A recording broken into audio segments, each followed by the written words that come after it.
This is the first of 4 episodes in a series on attachment. Attachment is about the emotional bond that exists between two people, usually in a family or marriage context. Understanding your own attachment style and that of your spouse's can help you to figure out why you do the things you do during conflict or even everyday married life, and if necessary, what you might do differently in order to secure and strengthen the bond between you. Attachment is fundamental to marriage. So stay with us through this episode and the next 3 if you really want to learn about what is probably the most significant undercurrent in marriage. The Marriage Podcast for Smart People is designed to help busy couples like yourselves move away from conflict and unhappiness to build a marriage you'll love today and treasure for a lifetime. This podcast is made possible by listeners like you. Learn how you can help save marriages, prevent divorces, and keep families intact by going to oyf.support. Once again, that website is oyf.support. And now, here are your hosts, Caleb and Valinda Simone Gandel from Only You Forever.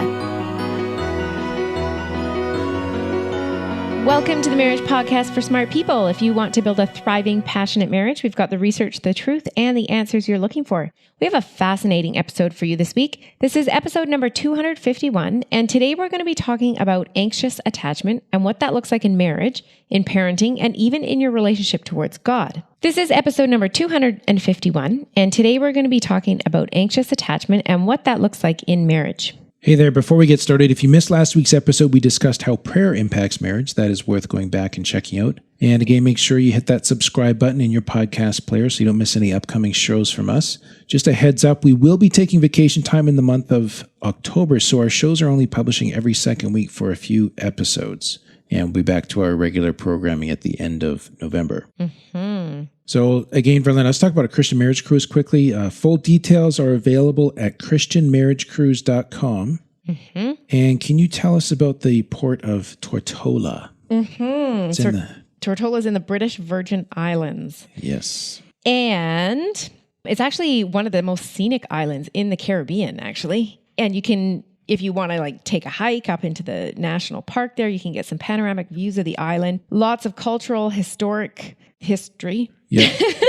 For lack of a better word. Places. Yeah, amazing foods, curries, spicy soups, sumptuous shellfish dishes. Sounds like a tongue twister. Yeah. And then what I think is really cool about this is the baths. You can take, we dock in Tortola, but you can take a bath. What? A bath? No. Well, you could. Yeah, sure. But you can take a ferry to the bath. Oh, what are the baths? And it's like these rock formations that have been dumped there by a volcano, and it's just really cool. You need to go and Google it and look it up. Sounds like something nothing else you'll ever see kind of thing. Exactly. Yeah, cool. Exactly. So that's really cool. So I'm going to see that just so everybody knows in case they want to join us. Awesome. Yes. But No, I was just going to say that you are the travel coordinator for the cruise. So if you have any questions about the cruise, you'd like to join us, we'd welcome you aboard the ship. Yeah. Once again, the marriage cruise, it's for couples that are doing okay in their marriage or better. It's not for highly distressed couples. We'd like to do some marriage counseling with you first. Yeah. But definitely just, for brushing up communication skills, even planning your future together, all that kind of good stuff. We tackle a lot of really neat topics. Yeah. So even couples that have been married a long time always come away very much refreshed, feeling like they learned some stuff. And it's a really good time. Yeah. So and that's even February, newly married couples. It's not like you have to be married a long time to come on this. Had some newlyweds too. So that's February 15, 2020 that departs. Again, the full details at christianmarriagecruise.com. That's our website, our other website. So do check it out. And if you're struggling with your marriage, we offer sound research-based advice. And most of all, we offer hope. So as we said, we are starting a little series here on attachment. So today is anxious attachment. Yes. And these episodes, I think, are going to be a little bit longer because they're such huge. Well, the issues are at the core of every marriage. And it's such a dry, attachment. It's such a dry word, but this is really fascinating stuff. So I think our audience will find it interesting too. Okay. So let's start with just an introduction to attachment in general. Okay. So you'll sometimes hear about attachment theory, this is the idea of how we describe the love bond between couples. And the basic idea is that how you were loved as an infant becomes critical to how you relate to significant others in your life as an adult. So when you're a baby, your primary caregiver, usually a parent, will have a unique way of relating to you. And that caregiver we refer to as an attachment figure. It's someone that you form a bond with. Okay. When you get married, your spouse becomes your new key, kind of most important attachment figure, or that should happen. Right? When you have kids, you become an important attachment figure to them. They attach to you. But we start with our own primary caregiver, usually our mom, quite often. And the essential components of how that person relates to us really centers on this one fundamental question. And that is, was my attachment figure nearby and accessible and attentive to me? Okay. If the answer is yes, the child will grow up feeling loved and secure and confident. And behaviorally, this child is likely to explore his or her environment more freely. They play with others. They're going to be more sociable, that kind of thing. Okay. So right away, even in childhood, it translates into what we would describe as more functional or healthy behaviors. Okay. And this attachment system in childhood, it gives rise to the emotional bond that develops between adult romantic partners. Okay? So a couple of researchers, Howard and Shaver, in 1987, they were the first researchers to take the original scientist, whose name was Bowlby, John Bowlby, to take his studies of attachment and explore them in the context of marriage. And there's parallels. So infant to caregiver and adult romantic relationships share these following features. So in both cases, the people in them feel safe when the other is nearby and responsive, the significant other, if I can use that for a parent as well. For them. Okay. Both engage in close, intimate bodily contact. Not sexual in the baby sense, but it is still close and intimate. Both feel insecure when the other is inaccessible. Like when I can't get to you, if you're cutting me off or you've disappeared or whatever, it's normal to feel insecure. That's right? Both share discoveries with one another. Hey, mommy, look what I did. Or hey, babe, look what I figured out. Okay. Both study one another's facial features carefully. Right? Yeah. So there's these parallel bonds, right? And typically once the attachment style is established in childhood by how you were parented, that attachment style remains with you throughout your adulthood. Okay? Okay. Now, when we look at attachment and this bond that exists, the two terms that we're going to be using frequently are the words avoidance and anxiety, or being anxiously attached or avoidantly attached. Avoidance is about whether I'm comfortable with closeness to a significant other or uncomfortable with closeness. So you avoid it if you're uncomfortable. Yes. Is that kind of what that means? Okay. Do I seek connection? Do I seek to be seen? Or do I shy away from it or really run from it? That's the avoidance side of things. Okay. We'll talk about that in our next episode. Anxiety, or the anxious attachment, is about my trust in the security of our connection. Do I feel at peace that my significant other is available and responsive and committed? Or am I needing to reassure myself of this, maybe even constantly or sometimes? Right? Okay. About your relationship, you're anxious about it. Yes. Okay.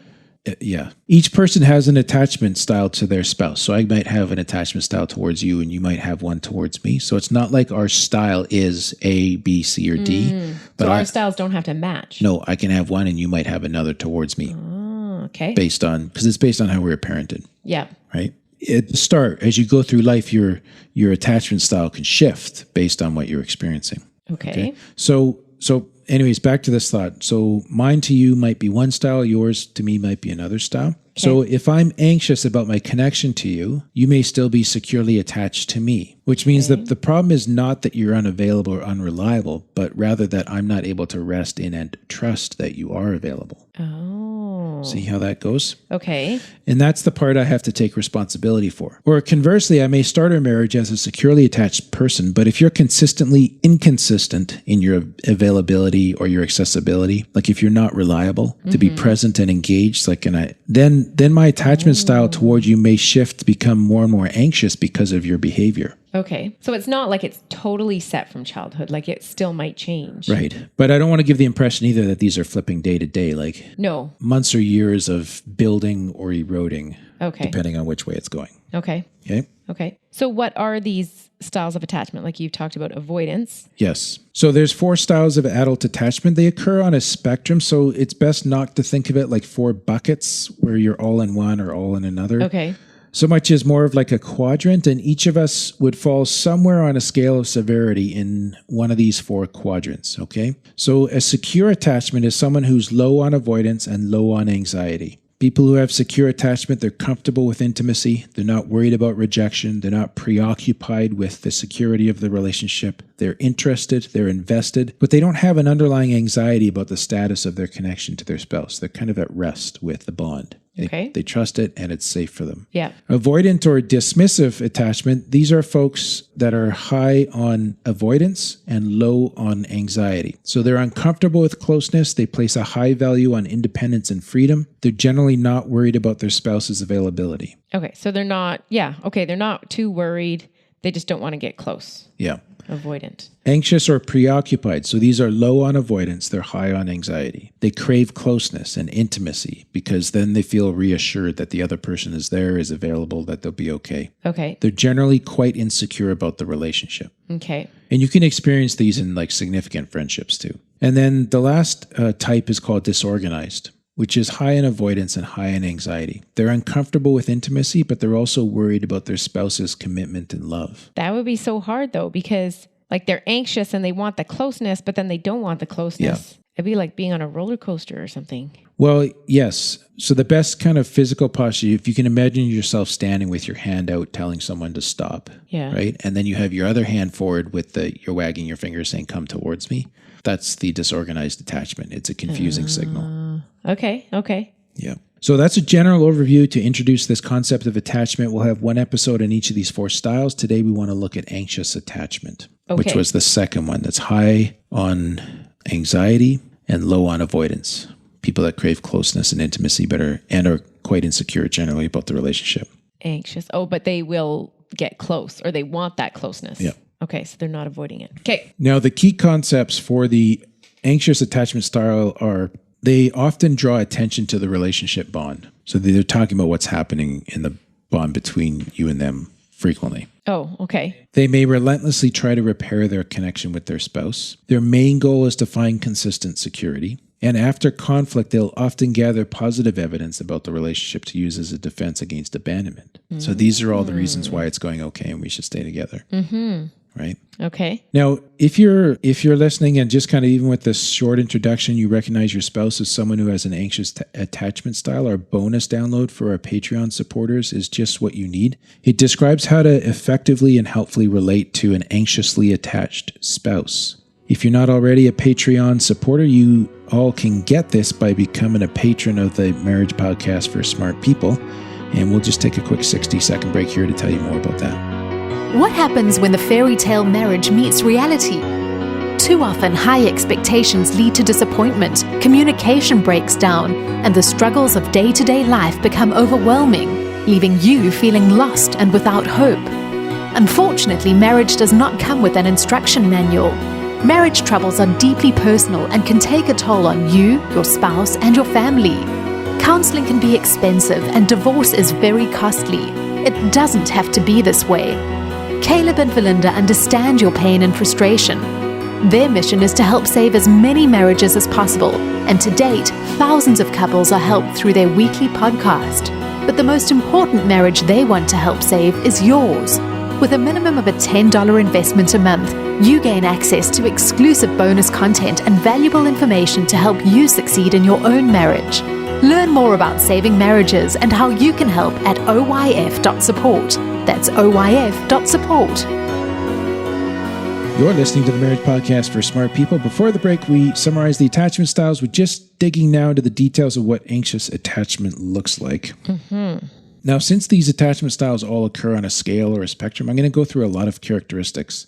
And if you're listening, you may resonate with some of these or possibly many of them. If you find yourself that you're anxiously attached or someone you love is attached to you in that way. Mm-hmm. I'll try to start more generally and then go to more specific. An anxiously attached spouse usually does not have a lot of trust in the security of the bond between him or herself and their spouse. They might fear being abandoned or feel unappreciated by their spouse or fear over-independence on the part of their spouse. So their spouse is getting too independent. Yeah. Okay. They may have anger towards a spouse who they perceive to be insufficiently available and not responsive enough. You're never there for me. You're never around when I need you.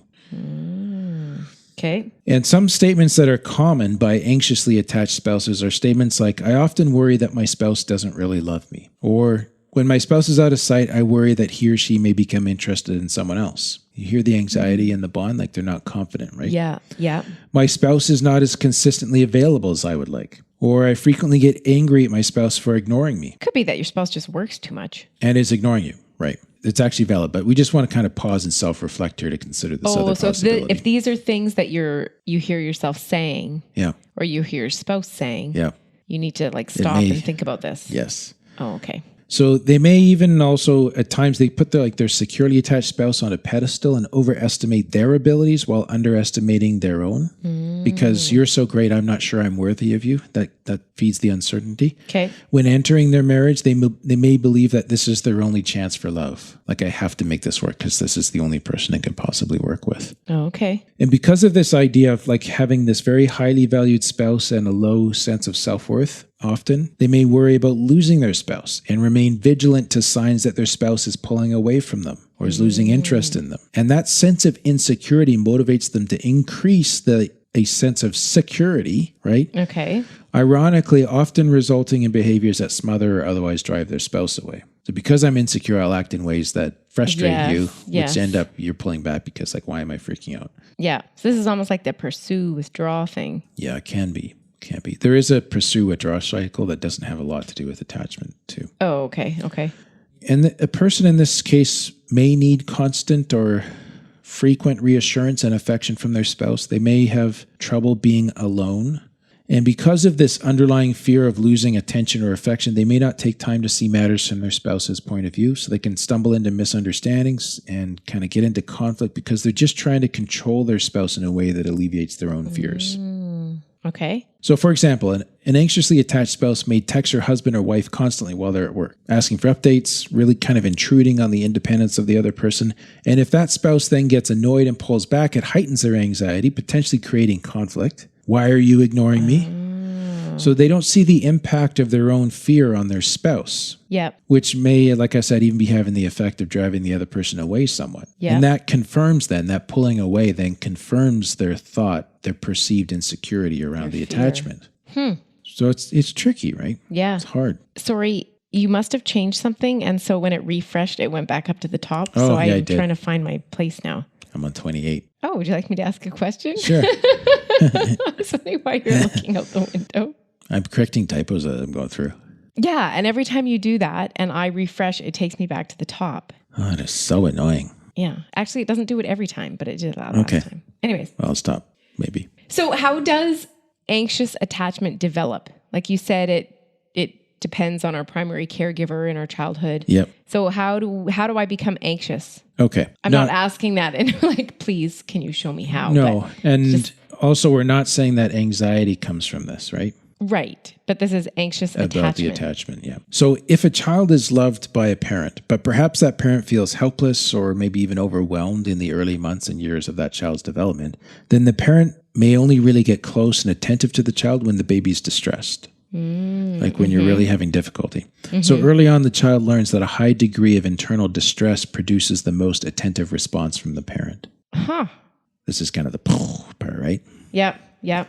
So maybe as a toddler, he or she learns that tantrums are the best way to elicit undivided attention from a parent. What about like a colicky baby? Oh, do we want to go there? No, we don't. Have I like totally messed up my kid?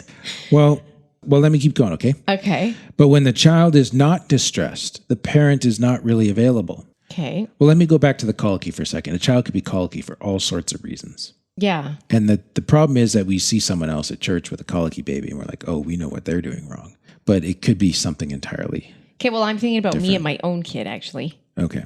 Have I messed up my kid completely? So, well, sometimes the parent is available, then sometimes not. This is the model that's sort of developing in the mind of the child. Then the child has to develop a heightened sensitivity to the availability of their parent. Their unavailability may be seen as rejection, so the child becomes sensitive to signs of unavailability as a warning that rejection is imminent. Okay. So then if I get any sense or any kind of feel off you, which I'm heightened towards, that you might not be available, then I'm going to kind of increase neediness just to be sure, right? Okay. And you see how now this becomes like an anxious attachment style, right? This child might become clingy and dependent because there's no consistency. They're not certain. They're always having to check. In some cases, the parent has their own abandonment wounds and the child becomes someone the parent depends on to need the parent. So this is kind of a different scenario now. Do you want to rephrase that in English? The parent depends on Okay, so someone if to the parent depend. has an abandonment wound, Yeah. right? So their model is that their primary caregiver was not there for them. Yes. Then they may go towards, I'm going to do everything I can to be there for my child. Okay. What actually gets translated or comes out like the child is someone that the parent is depending on to need the parent. So now I need I need my kid to need me. to prove the fact that I'm always there, that I'm not doing what my mom did to me. Oh my dear. Okay. Okay. Is that making sense? Yeah, I think so. So the parent fosters neediness in the child in order to satiate their own hunger for being cared for. And a child in this situation is really trained to remain dependent and needy, to be checking in with the parent for security rather than internalizing a secure attachment. Okay. So it really validates the parent who has a wound, and it meets that need of being needed, but it leaves the child dependent and anxiously attached. This is another way this could form. Okay. And these aren't the only Okay. two ways, So but these how- are just kind of a couple examples, right? How does that make the kid anxious though? Like the other one I can see if they're not there all the time. You're conditioning the child to be needy towards you, to be uncertain of whether you're life there or not, around. and kind of constantly demanding of you so that you have to respond. Okay. Right. Okay. So how do you change that? Okay, like say I'm anxiously attached. How do I become more secure? In your attachment style. Yeah. Yeah. Well, remember, secure attachment is the ability to feel secure about the availability, the connection of your spouse, whether you're together or apart. Okay. So, like you say, like how do we challenge ourselves to shift to more secure attachment if our default is this anxious, or sometimes called a preoccupied attachment style, right? So there's some things you can work on yourself as an individual, and then some things you can work on together as a couple. On the working on yourself side, self-soothing can be a helpful practice if you're anxiously attached. So that's learning to calm and soothe yourself. It's, in a way, it's just doing your own parenting. It's meeting your needs and being available to attend to yourself. So what does that actually look like? It's providing like reassurance, availability, presence for yourself that your caregivers were not able to give you, so that when you're distressed, you kind of pause and you pay attention to yourself, and you understand your distress, and you make sense of it, and you kind of calm yourself through it and find ways to take care of yourself that are healthy, like by processing it out, finding a good friend. So by taking some availability, it's not like, okay, Verlinda, you're available right now. It's more like proving that, I guess, like just stopping and taking the time for yourself. Yeah.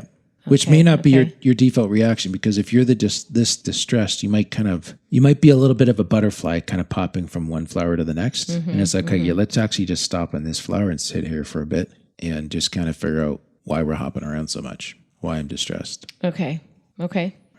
And another thing like along these lines is an anxiously attached Christian. If you have a strong faith in God, you may benefit from really learning to draw on the consistent availability and presence of God as a way of self-soothing as well. Okay. It also helps in this scenario to spend time getting to know yourself, your strengths, gifts, and talents. Remember, these are people that kind of set their significant other on a pedestal and they kind of diminish themselves. Right. Yeah. Building confidence in yourself and accomplishing tasks and seeing yourself develop as a person, those things all foster a sense of self-worth. And that self-worth just helps you subconsciously understand that you can function well independently. And that seeing yourself function well as an independent person, that increases your sense of security. Because you're not entirely dependent on someone else for your security. Oh, so you're not as anxious about them. Huh. Yeah. Okay. It helps, too, to work on not jumping to conclusions, not overreacting. So this is to work on yourself, but more geared with a view to the marriage. So because fear is at the root of anxious attachment, and because anger is often the face of fear in marriage, it helps if you can take a step back when you find yourself overreacting. Work at seeing things from your spouse's point of view. Try to be generous, like giving them the benefit of the doubt when interpreting their actions. And then just having faith in his or her goodwill before assuming the worst of them. Okay. So that can help as well. Okay. So just like mellowing out. Well, yeah, I would describe a lot of it as calming, maybe. Yes. Yeah. Yes, that's a good word. Okay. And soothing. Yeah. And then there's things that you can work on together as a couple. Like if you recognize this is an issue for one of you and this is something you guys are talking about, practice as an anxiously attached person, practice communicating your feelings and needs directly. Like often it'll be more automatic to try to control your spouse or to micromanage or pursue them. Like what time are you coming home for supper? Oh. What are you doing on the way home? Right? Yeah. But those actions are driven by deeper needs and feelings within yourself. but it's going to be very hard for your spouse to see past those behaviors to those deeper feelings and needs, right? Okay. So if I'm feeling uncertain or unsure, that's as I often put it to couples this way, that's a more huggable part of myself than me trying to micromanage you. Yes. Right? Yes. So you want to show the huggable part of yourself. It's more vulnerable. But if you can communicate these parts more directly, then you can circumvent behaviors that might otherwise frustrate or even drive your spouse away. Because if you can communicate it and they can respond to it, you don't have to micromanage. And they can begin to reassure. They can help you shift that attachment style too. This is where marriage can heal childhood wounds, right? Okay. Not that, you should hold your spouse, again, while we're talking about putting spouses on a pedestal, that you should hold them on the pedestal of being like the all healing person in your life. Right. So right. It is just a husband that you have or just a wife.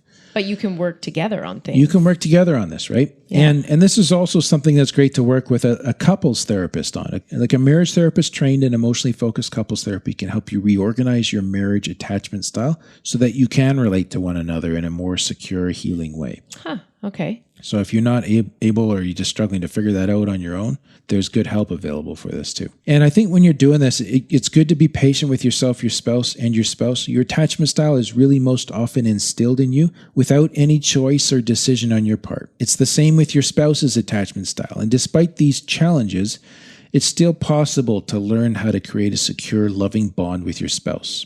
The other attachment styles, there's the three that we've been talking about: anxious, avoidant, disorganized. They're not permanent disabilities. Like, it's not how we want to think of them. They can be definitely challenging, but this is also a way that you can grow together as a couple and derive incredible meaning and value from the healing powers of marriage. So just be careful to give yourself and one another a lot of compassion and a lot of patience for this process. Because you can shift attachment in adults. But it'd probably be hard work. Yeah, for sure. That's good. So that's anxious attachment. Yes. Next week we're going to talk about avoidant attachment, which is we have sort of one very independent spouse. Right. Okay. Yeah. Well, thank you to those of you who became patrons between this recording and our previous one. We have William and Tracy and Jamie. And I see we have an iTunes review, Caleb. From the US, 5 stars by CCG33012, says, tackles tough subjects with grace and sensitivity. I've been listening to these podcasts for about a month. I am so impressed with how hard subjects are tackled with sensitivity and practicality and loads of dry humor. Caleb and Verlinda talk about things that many don't want to talk about. So grateful for these podcasts. It has given me insight and challenged me to do better. Awesome. That's awesome. Thank you. Yeah. That is all for today's episode. You can get the full show notes at oyf.link/251. Find out how you can help. Go to oyf.support. Thanks, and we'll see you next week. The Marriage Podcast for Smart People is totally funded by listeners who support Caleb and Verlinda in their mission to save marriages. If you would like to be part of this worthy cause, open your web browser to oyf.support.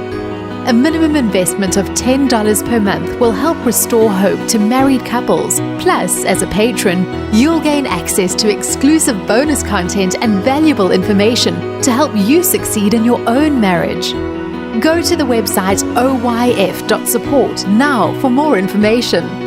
Thanks for listening to the Marriage Podcast for Smart People from Only You Forever.